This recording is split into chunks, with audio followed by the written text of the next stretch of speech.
There we go. Okay, so we're recording and we'll start the show, so to speak. So hello, my name is John Marion. I'm Executive Director of Common Cause Rhode Island. I use he, him, his pronouns. We want to thank you for volunteering for our election protection program and taking part in this training. This is the last of 3 trainings we're doing. We have dozens of volunteers who are going out on September 8th and even more who are going to go out and join you on November 3rd. We're going to try to keep this to an hour. We'll do our best to keep it to an hour and respect your time. Next slide. So we're going to go over roughly 4 things. There's 4 parts of the training. Sort of an overview of the program. If you're unfamiliar with election protection, a few of you have participated before. What your responsibilities are in this as poll monitors, and that's the term we use for our volunteers. And then some of the scenarios you're going to run up against. So some of the frequently asked questions, we're going to give you answers to those. And then we're going to teach you through some role playing how to help voters on election day. Next slide. So at the end of this, the goals are that you understand what the program is and your role in it. Have some of those common answers, although we are going to be giving you materials that you'll have on election day, so you don't have to memorize anything today. We're also going to provide you this PowerPoint after the presentation. And then we're going to talk to you about, and you should be familiar with what to do if you can't answer the question. We never want you to guess. We always want you to provide reliable information. And election law is complex and you might need some help. And so we have resources available. I do want to point out on that last slide that that was one of our volunteers from 2018. Somebody pointed out to us that she doesn't have a mask on. Yeah, we don't have any stock photos yet from the 2020 election because you're going to be our first volunteers out there in the field. So, so obviously, as we'll talk about, we're going to provide you with and ask that you wear a mask when you're doing this. So before I hand it off for the next section, I was hoping we could do some very brief introductions. In the interest of time, what we do is we ask people to just put in the chat your name, what town you're coming to us from, and maybe why you signed up if you want to share something like that.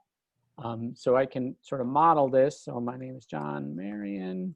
I'm from Providence. And my grandmother was born in Seneca Falls, New York. So, and if you don't get the reference, Seneca Falls was sort of the birthplace of modern suffrage movement. And so I kind of grew up with the history of that in my life. So yeah, so feel free to put that in the chat as we go along, and we'd love to get some of your stories. So 3 other things. As I mentioned, we're going to send you this PowerPoint, but we're also going to, in that follow-up email, send you a Google form that we're going to ask you to fill out. If you've never filled one out, it's really easy. You just click on the link and answer the questions. And those are going to be about how we're going to get you the supplies later this week.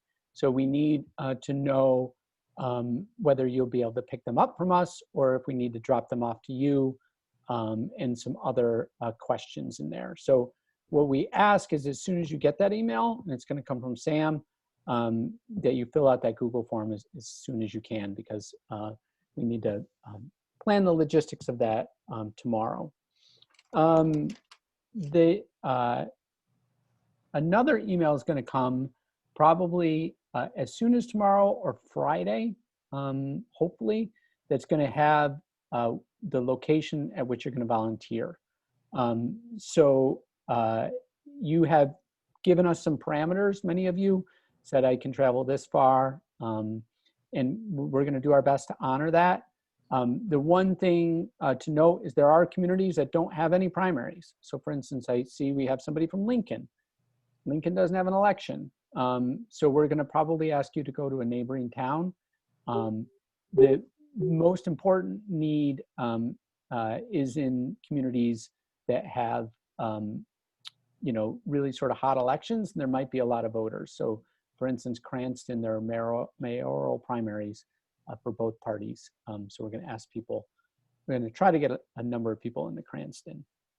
The final thing is, and I guess on that point, we'll be better able to have you closer to home on November 3rd, because obviously there's twice as many polling locations open November 3rd. And the final thing is, if you have questions as we go along, feel free to put them in the chat. We'll try to answer them as we go along. But if we don't get to them or other things occur to you, we'll have a point after the third segment, before the fourth segment, where we can do some live Q&A. So, all right, so I'm going to hand it off. We have 3 other people who are going to help with the training. Sam Ogandari, who's our assistant director, you've already heard from to arrange this. Galen Auer, who's our outreach coordinator, and Kate Bowden from Disability Rights Rhode Island, who's going to talk a little bit about that, that part. So I'll hand it off to Sam. You are wrong. You're handing it off to me, John. Sorry, hand it off to Galen. You're handing it off to me. That's okay. This is my second Zoom presentation of the day, so I'm all in the groove already. So I want to talk a little bit about Election Protection 101, which is basically just, what is election protection? What are we all doing here?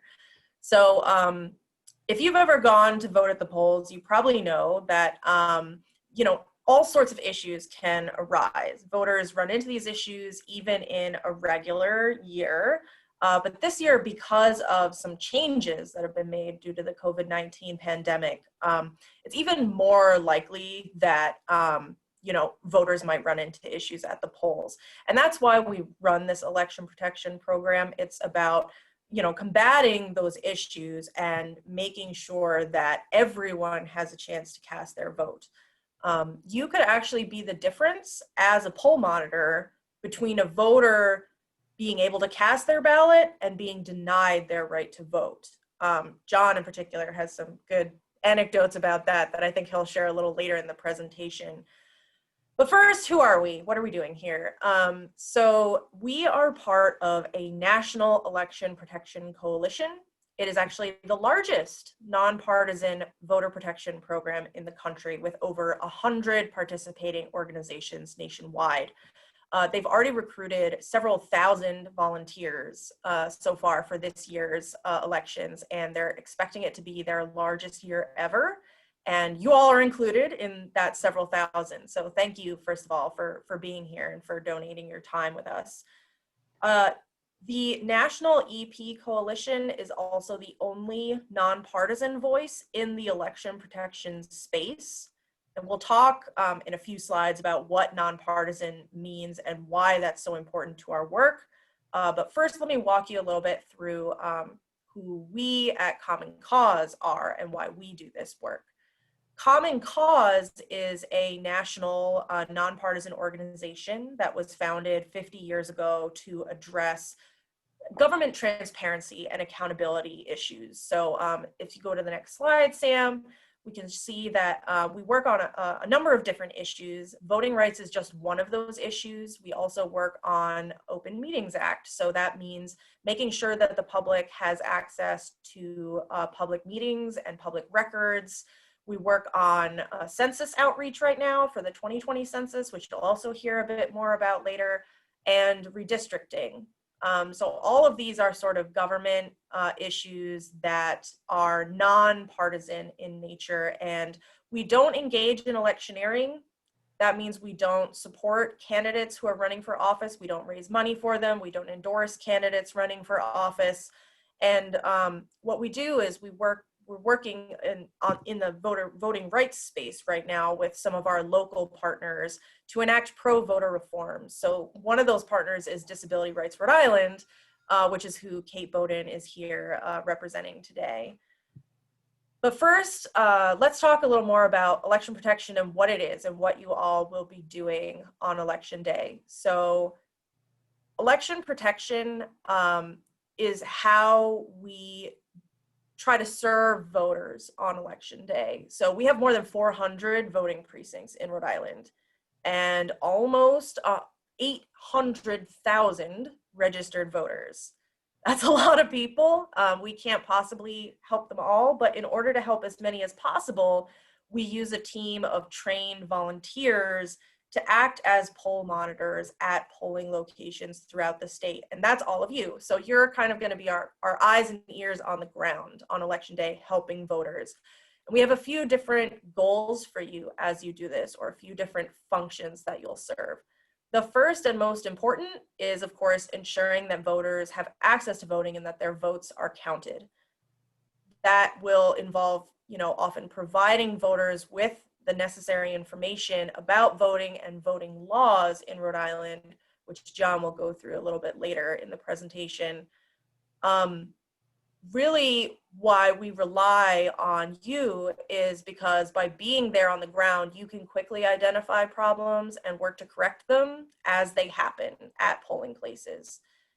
And finally, you'll help to gather some important information about what types of problems voters are seeing at the polls. And that will actually help us at Common Cause work to make long-term change in our state that makes it easier for all Rhode Islanders to vote in the future. So if we go to the next slide, we just went over what election protection means. If you see it referred to or hear it referred to as EP, that just means election protection.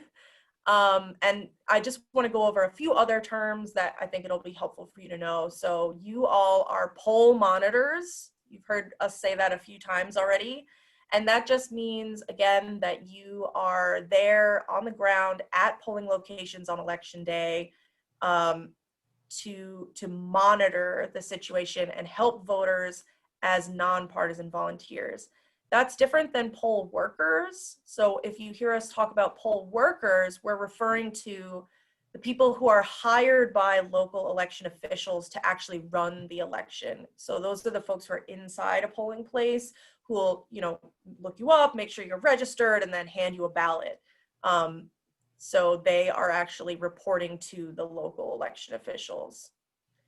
I want to talk a little bit about hotlines. So this is where you can go on election day if you get a question that you don't know how to answer.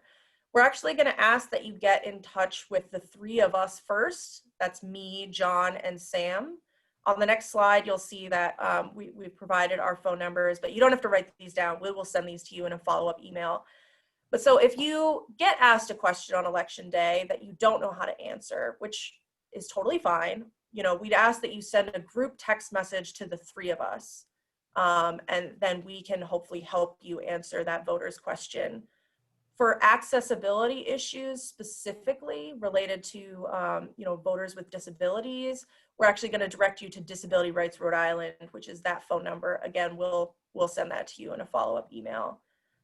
But if for some reason you can't get in touch with any of us on election day, maybe we're busy helping another volunteer or something like that, there is a national hotline that you can always direct voters to call.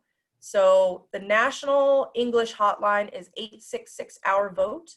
This hotline is managed by that national EP coalition that I talked about, and it's staffed by volunteer lawyers who are actually there to answer voters' questions and provide guidance. So if you can't get a hold of us, you will actually tell the voter to call that number or one of the other specific language hotlines that are affiliated and listed here. Again, we'll give this to you so that you have it in a follow-up email. And the last thing I want to talk about is the word nonpartisan and what it means and why it's important. So nonpartisan just means not affiliated with any political party. Our democracy guarantees that every citizen has the right to vote. And as nonpartisan volunteers, it's our job to make sure that everyone has that right equally, regardless of what party they might support or who they want to vote for. It doesn't matter. We're here to guarantee the right to vote for everyone. So I've listed a few things here that are do's and don'ts when you are acting as a nonpartisan volunteer. We're going to get you some official election protection swag, hopefully a t-shirt and maybe stickers or buttons. I'm not sure exactly what we're going to end up with, but you will have something that identifies you as an official election protection volunteer. And you should introduce yourself that way. You should introduce yourself as a nonpartisan election protection volunteer and offer to assist any voter who might need your help or requests your help. What we would ask you not to do is to wear any clothing or carry swag that has the logo of a political campaign on it. So no MAGA hats, no water bottle with a sticker on it for, that with the Biden-Harris sticker on it, any type of campaign affiliation. We just don't want to have that here. We'd ask that you don't ask a voter who they're planning to vote for or talk about your own plans to vote for specific candidates, just because that's not what we're here for. We're here to help people vote. And we can't refuse to assist a voter who maybe supports a party or candidate that we personally dislike. You're probably here because you're a politically engaged person, and we're not asking you to pretend that you don't have personal political opinions. Being nonpartisan is just about creating a safe space where voters can express their concerns and issues they have voting, regardless of what our opinions might be.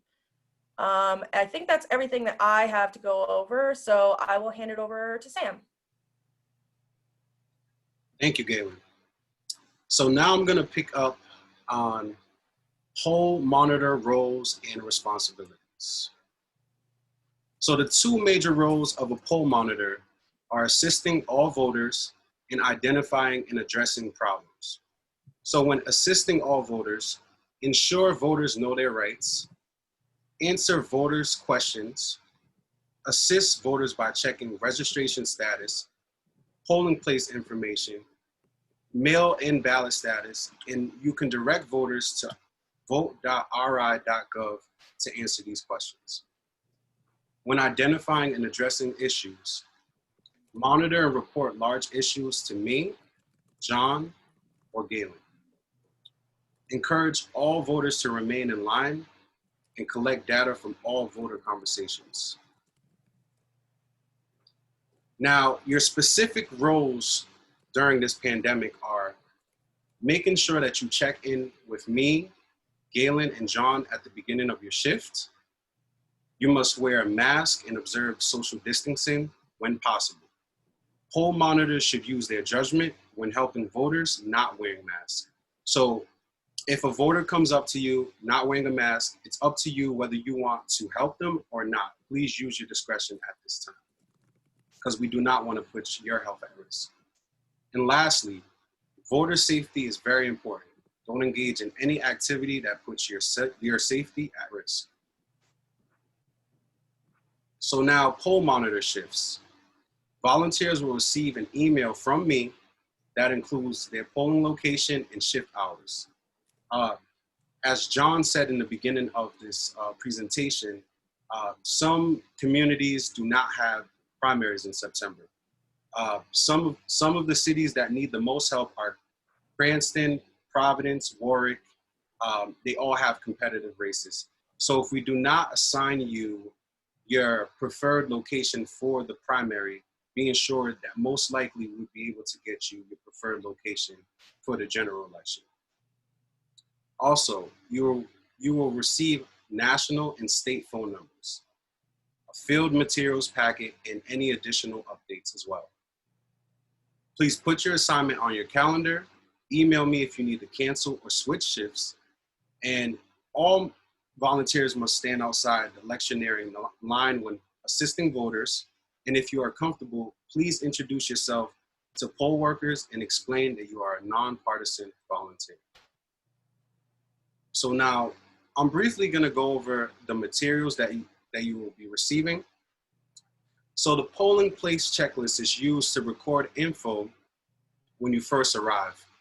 Like I said in my previous slide, if you feel comfortable going inside, take a look at how things are being ran, and make sure that you record that information. If you look to your right, you'll see that at the bottom of this polling place checklist is a section for you to take notes. So if you come across any issues, you just want to take notes of whatever you're seeing, that's the section that you do that in. The tally sheet is also used if you encounter any of these issues. You see voter ID, registration, access disability issues, and so on and so forth. If you come across any of those issues, please take note of it. So you will be receiving a Know Your Rights voting rights brochure. It has a lot of helpful information for common voting questions, tips for encountering problems at the polls, and it will be available in English and in Spanish. Lastly, so you may have some voters who recently moved from their previous address that are having issues with voting. Please refer to the guide to address affirmation. If you come across this issue, we do not expect you to memorize the document that's to my right. Make sure that you refer to that whenever you come across those issues. Now, for swag, the fun stuff. We want you to wear identifying information.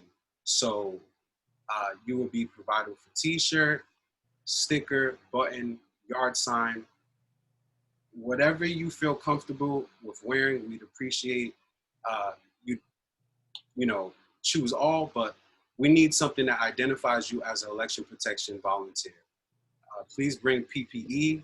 You will be provided with that. So that's masks, hand sanitizers, and also a clipboard and a pen so you can collect information.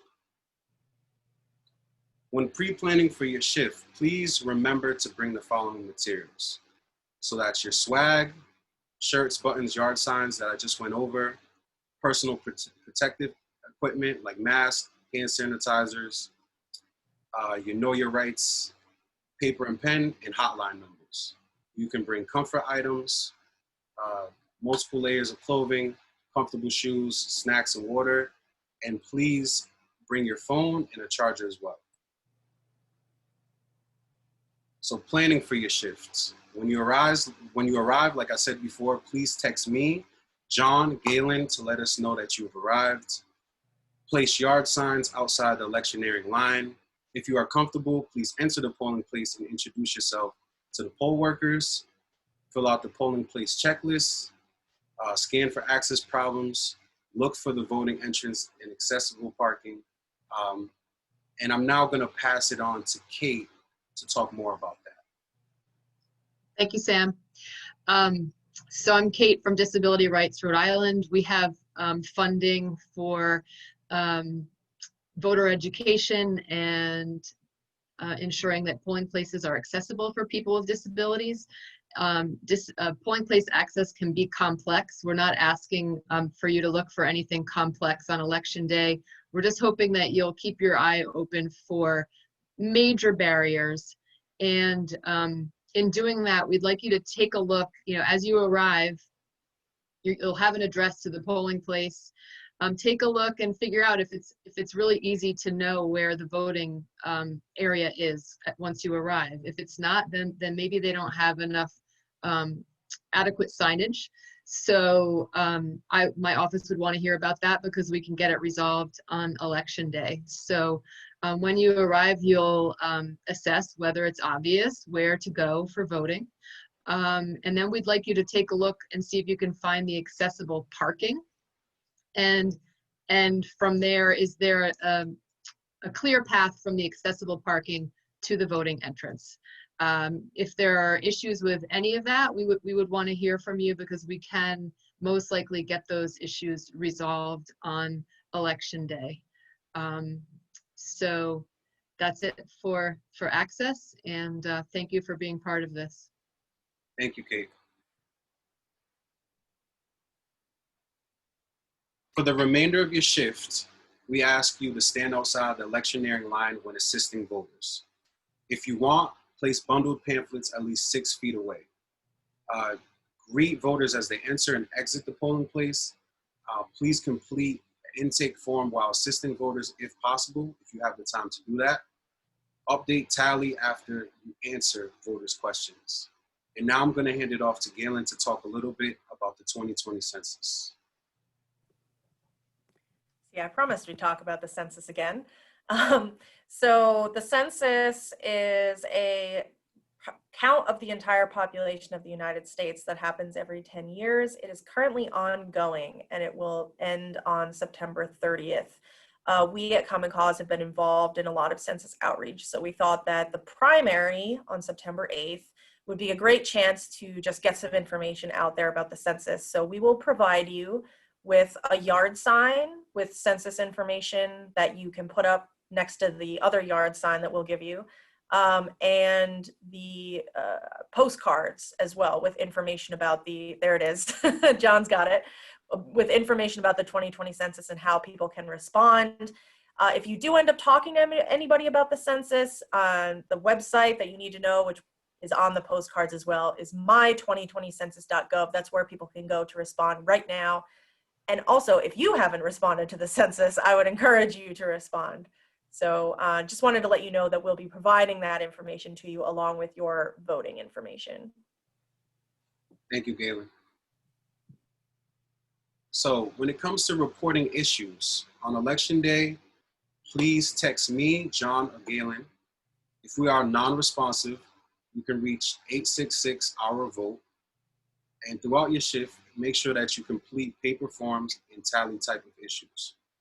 At the conclusion of your shift, take a photo, text it to me, John, and Galen, or you can email protectthevote@commoncauseRI.org.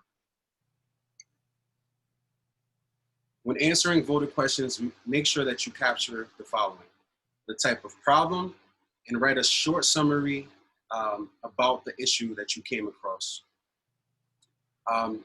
This is optional, but you could also take a photo of the voters or issues and send it to our phone numbers or the email that I just said in the previous slide. So here are the final reminders. Always contact me, Galen, or John if you need immediate assistance or have any questions. Election protection is nonpartisan. We stress that. We help all voters. Be polite.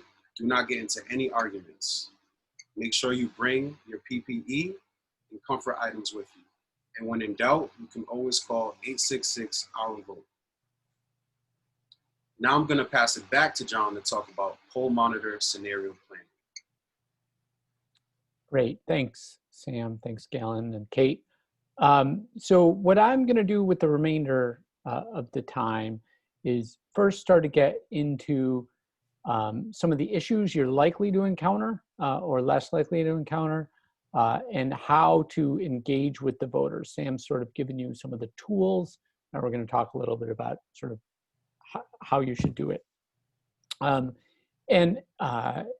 One thing we just keep emphasizing over and over again, we don't want you to put yourself at risk during the pandemic. So we don't expect you to have to come within 6 feet of a voter. So it was mentioned, we're going to give you some pamphlets.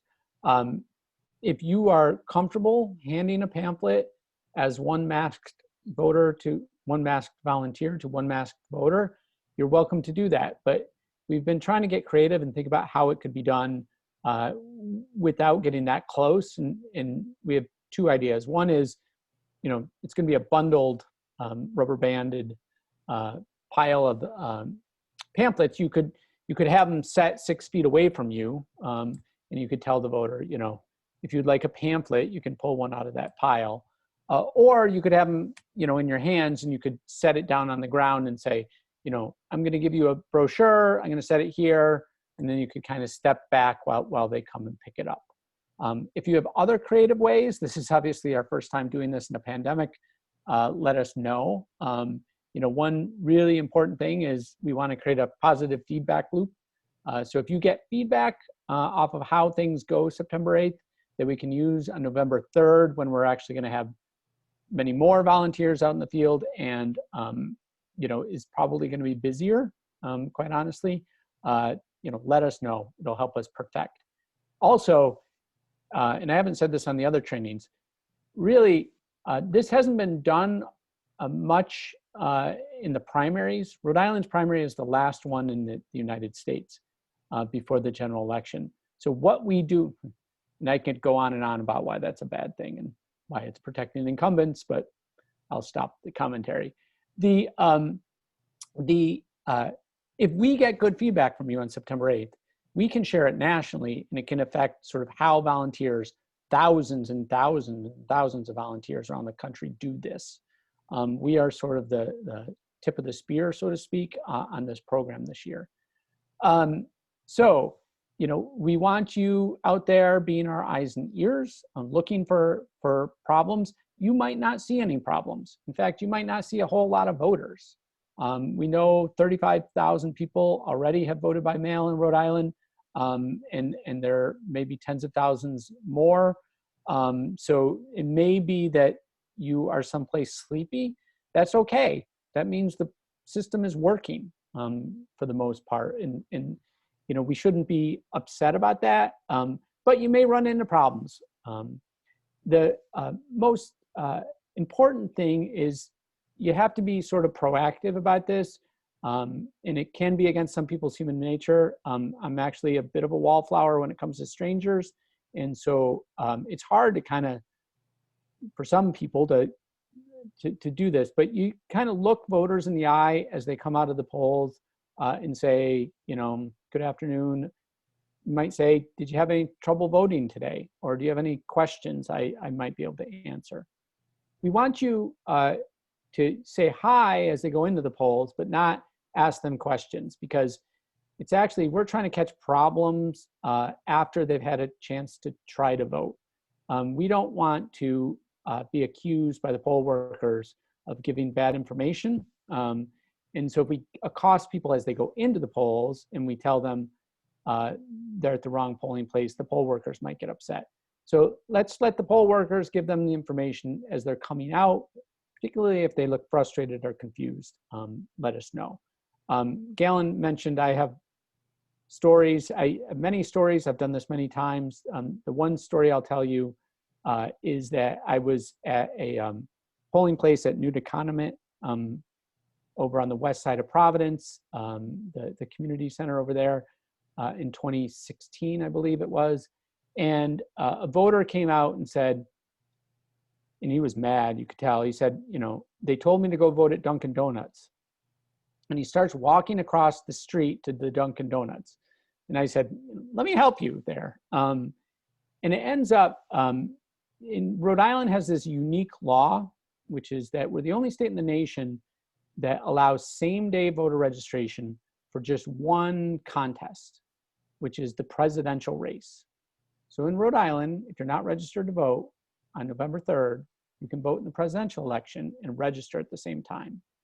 Providence historically set up their polling place at the Dunkin' Donuts Center in downtown Providence. This man, who happened to be a veteran, said, was confused. He thought he could vote at any Dunkin' Donuts, when really he could vote at the Dunkin' Donuts Center. So we kind of got him straightened out. He went downtown, voted, drove back to the west side of town to thank me. So you may have this sort of meaningful interaction with the voter, which is really affirming as a volunteer. We got him straightened out. In 38 cities and towns, you'll be sending them to town hall in that instance. Providence has not indicated yet where that polling location will be, but our volunteers who are in Providence, we're gonna get you that information as November 3rd approaches. So next slide, please. So there are what we think are common issues, and there are issues we think will be less common. The polling place location, the registration and ID, we know from experience are common. We expect mail ballots, given the influx of mail ballots this year, to become a common question. As you can see, we think issues around the machines and so forth are going to be less common. And we're really hoping voter intimidation is not common at all, right? But it does happen from time to time, especially in swing states. And as you know, Rhode Island's not a swing state. Next slide. So the most important thing to know when you're helping somebody is to go, don't guess, go to the right resource. So you're going to have that brochure, which has a lot of answers, but you also probably have a smartphone, and the voter probably has a smartphone. And the best place to answer the most common questions is the official source, which is the Secretaries of State's website, vote.ri.gov. So and this is a screenshot of what it looks like on a phone. It looks different when it's on your computer. We ask you to kind of play around with this between now and next Tuesday, maybe bookmark it on your phone. It is, you know, a very functional app or website. Takes a little getting used to, but we're going to ask you, you know, if a voter comes up to you and says, I'm not sure this is my correct polling place, you can tell them, you can go to vote.ri.gov, and then you can see the third option down is, you know, find a polling place, view a sample ballot, right? So there is a tool there. They have to put in their name and their address to find that out. Polling places, there's about 220 polling places open on September 8th. The general, there'll be 420. So there's about half as many, and many have been moved. 15% of Rhode Island's polling places were in nursing homes and senior citizen high-rises that aren't serving as polling places. So people are going to show up at the wrong place, and you have an easy way to help them. The next slide. Registration issues are big as well. Rhode Island has the worst voter registration deadline in the United States. You have to be registered 30 days before the election. No state has a longer period. So you may encounter voters who are not registered. They can look that up again on this app in the top category. So as Sam mentioned, there's this guide to address affirmation that we're going to share with you.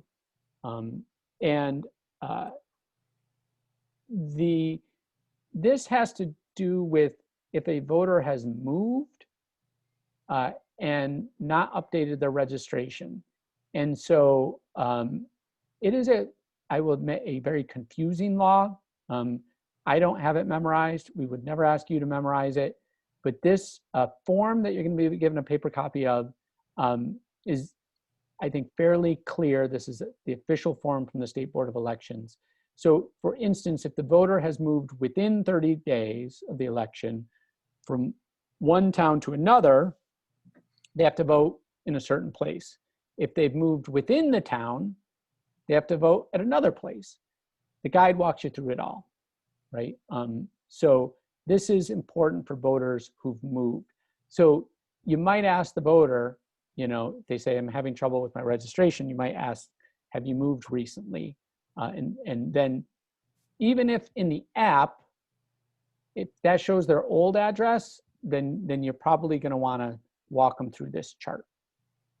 So the next slide. If you're not registered, as I said, on November 3rd, there is an option, right? City or town hall, or for Providence, the alternate location they set up. On September 8th, if they're not registered and they think they are, so if they think something went wrong with their registration, you should urge them to ask for a provisional ballot. And so they have a right to cast a provisional ballot in that case. A provisional ballot is a type of ballot that is held provisionally and not counted unless the voter is, their application is qualified. So it comes in an, with a cover sheet that you fill out in an application, and you sign it as the voter, you put your ballot in the envelope and seal it. and then they give the voter a receipt with a tracking number, like a UPS tracking number, and the voter can track whether their ballot got counted or not. The provisional ballot is used in a couple of instances. I'll talk about another one in a second. So you can tell the voter they should be able to cast a provisional ballot, and you should tell them, make sure you get the receipt. Okay, next scenario. The provisional ballot also comes up in the case of voter ID. So Rhode Island does have a voter ID law. You can see the accepted forms of ID are below. Again, they're going to be in this pamphlet that you can offer the voter. If they don't have an ID or an acceptable form of ID, they can vote with a provisional ballot. That is the fail-safe. And that provisional ballot is taken back. They qualify the provisional ballot, it is counted.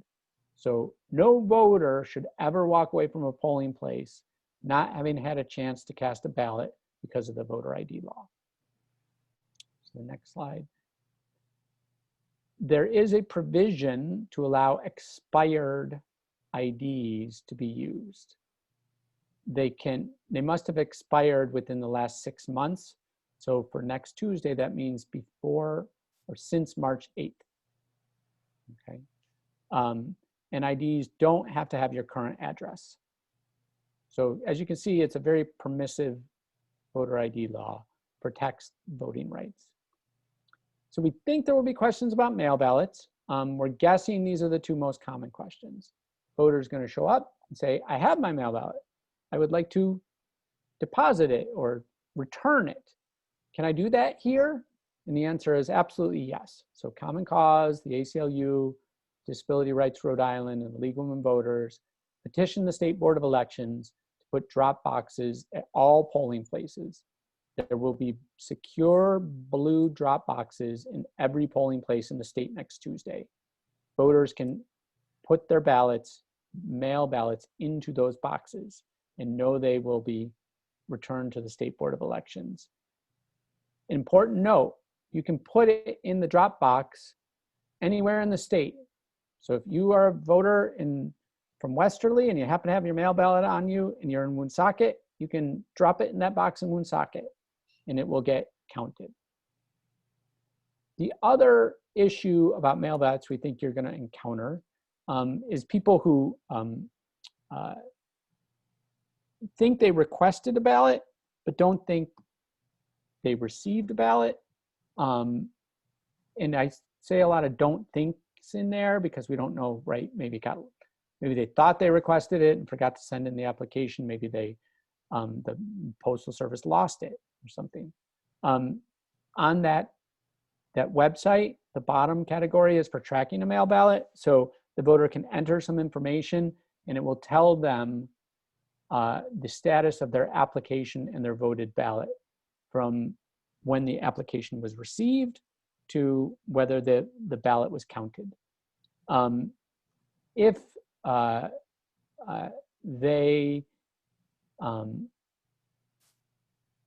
they appear on the website as having received a ballot and they insist they have not received a ballot, they can vote a provisional ballot. So again, they're a good fail-safe. And that provisional ballot won't be counted if the Board of Elections is in possession of their mail ballot. But again, vote.ri.gov. Electioneering. So I promised in the chat I would explain this. We are asking you to, when you're talking to voters, to be outside of what's called the electioneering line. In Rhode Island law, candidates and campaigns can only campaign and put up signs 50 feet from the entrance of the polling place or further. Most polling places will draw a line in chalk on the sidewalk. What you're doing is not electioneering. However, we have found that campaigns get a little jealous if our volunteers stand within that line. So we ask you to stand outside that line. Obviously, if you go in to the polling place to sort of do your checklist, you're inside the electioneering line. That's fine. If a voter starts engaging you in outside that electioneering line, we think that's okay, but we don't want you to sort of position yourself in that electioneering line and start asking voters if they're having trouble. We aren't asking you to huddle next to the campaigns, right? So like maintain your distance. They're gonna get there early. They're gonna kind of be right up against that line. You might be 10, 20 feet back. You'll be easily identified. You're gonna have the t-shirt, you're gonna have the clipboard. You look official because you got a clipboard. People are gonna think you're official because you got the clipboard. You're gonna have buttons. We may get you hats. The hats are on back order, and all of that. So again, you know, to distinguish yourself from those people who are campaigning, we just ask that you not have partisan paraphernalia on. But you should know voters are allowed to in Rhode Island. So a voter can have a button or a t-shirt or a hat indicating their support for a candidate and vote. That's not true in some states, but it is true in Rhode Island. So this is a list, I won't read it, of other issues you might encounter. You have a form with a tally sheet. If you run up against something that's not one of the ones you tally, you just put notes at the bottom. We'll give you plenty of paper to do that. And again, some of these are more complex than others, right? If there's a broken machine, that's one to escalate, right? That's one to text the three of us or call the hotline if you can't get a hold of us. So the last thing we want to do is a little practice session. But let me ask, are there any other questions before we go to the practice? You can just unmute yourself if you have a question. Penny? Trying to unmute you. There we go. Oh, yeah, this is a quick question for me personally. You said standing outside, which makes sense so they can see you.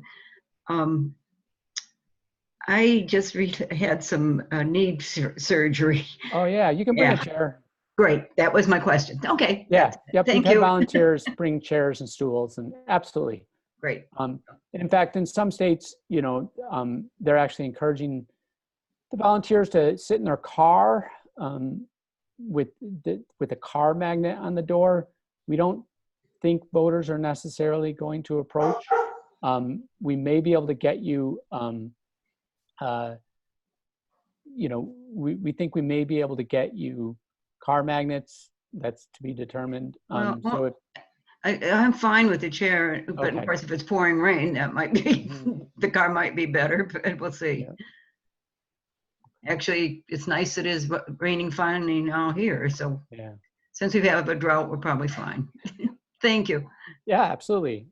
Any other questions before we move on to the scenarios? Yes, I do have a quick question. Oh, I'm sorry. Go for it. Okay, so you were saying that we should be outside after someone has voted, and so where we will be standing, which is outside of the electioneering line, is that still visible enough for voters when they're coming out?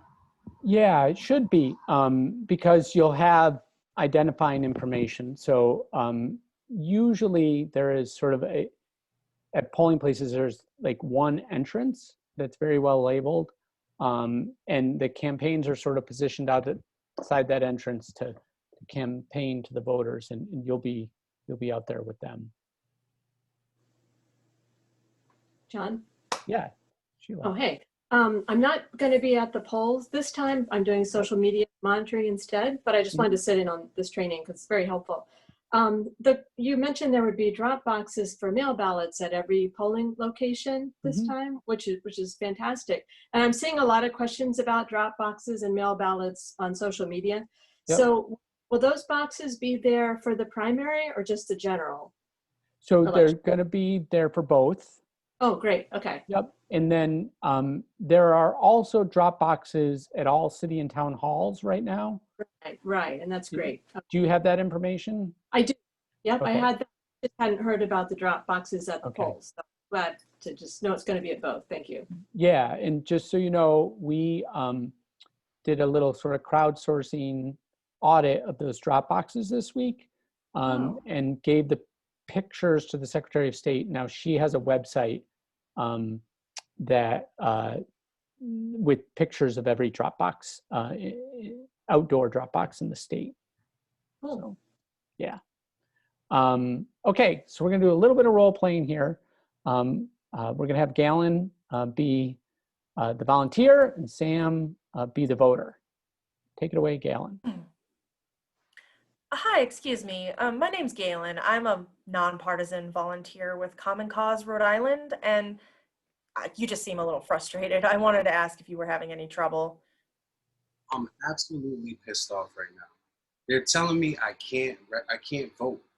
They said that I wasn't registered to vote, but I registered 2 weeks ago. Okay, I think I might understand what the problem is. So in Rhode Island, election law requires that you are registered at least 30 days before an election in order to be able to vote. So since you only registered 2 weeks ago, you probably won't be able to vote in this election. But I heard you can register the same day. Can't you do that for the general election? Why not the primary? You know, you're right. Rhode Island actually has a funny little law where if you aren't registered at the general election, you can register the same day to vote for the president and vice president only. But that doesn't apply to the primary election, unfortunately, only the general. So I'm sorry. Would you like one of these pamphlets so that you can get some more information about voting in Rhode Island? Sure, why not? I guess I can come back in November and vote for Biden. Yeah. Well, I would, yes, so you're registered now, so you will be able to come back and vote in the general election. And I would encourage you to actually go online to check your registration status before that. So you can check it at vote.ri.gov. And you can check and make sure that you're registered before you come back on November 3rd. Thank you. You're welcome. I'm sorry I couldn't do more, but I hope you have a great day. You too. So I just want to mention one thing. You may get voters who make partisan comments like how I just made one. The best way to deal with that is kind of like, I would kind of just shrug it off, but you could also just mention, hey, I'm not partisan. That's another way you could do it. Yeah, he's throwing me a curveball over there. We didn't do that in our previous 2 trainings, but I like it. Yeah. Yeah, so I just kind of said, you know, like, yeah, you're registered, so you know, you can come back on November 3rd without giving my opinion either way about who, you know, he's going to be voting for. Like we said that we would ask you not to ask a voter how they're voting, but that doesn't mean they won't tell you, you know. So the Academy Award goes to, so does anybody want to volunteer? We could probably do one of these. Anybody want to be a voter or a volunteer? Fine, I'll volunteer.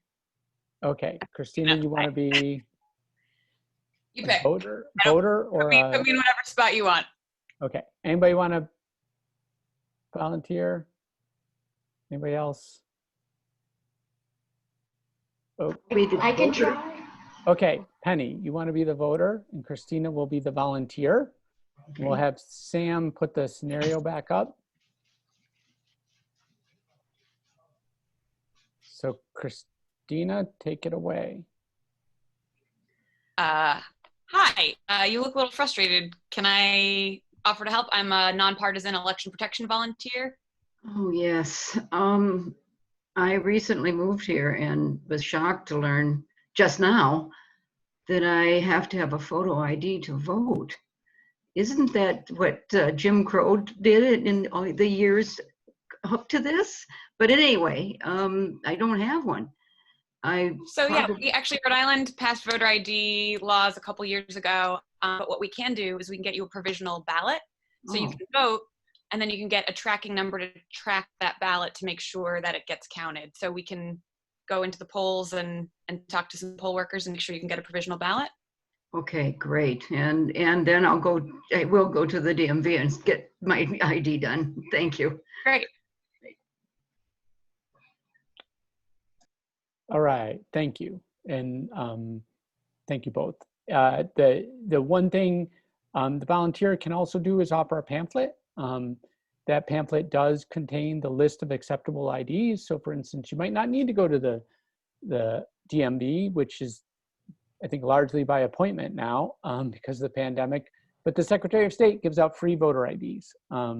Or you can use like a medical ID from a federal medical program, or a RIPTA. school ID, a RIPTA ID, and so forth. So Also, I've got to say, I like your political commentary in there about voter ID. so yeah, we are the sort of outlier state with having passed the law recently there.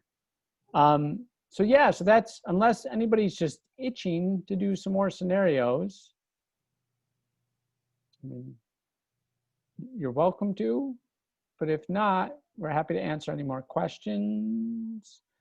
I do have a quick question. Yes. So are we going to be getting, how will we be receiving the pamphlets and all the other information? Is it going to be sent to us through mail, or are we going to pick it up somewhere? Yeah, so you're going to get an email from Sam probably later this afternoon, and there's going to be a link to a Google form, and we'll have you fill that Google form out. It'll ask a couple of questions.